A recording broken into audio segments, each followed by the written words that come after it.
خب در سلسله معرفی نخل ها میرسیم به پیارام دوست داشتنی، پیارام که اصالتاً منشأ اون حاجی آباد استان هرمزگان هست.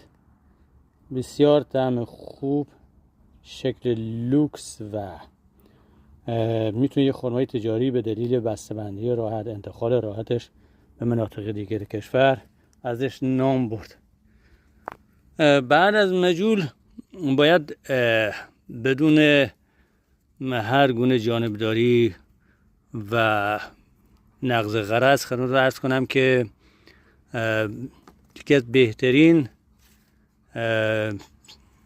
میوه هایی هست که من دیدم. حالا افتاد نتونم بگیرم پیداش کنم که هیچ.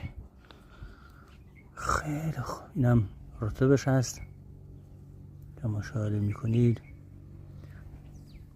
خدمت دوستان. خدا رو شکر الان این رقم معرفی شده در کل کشور.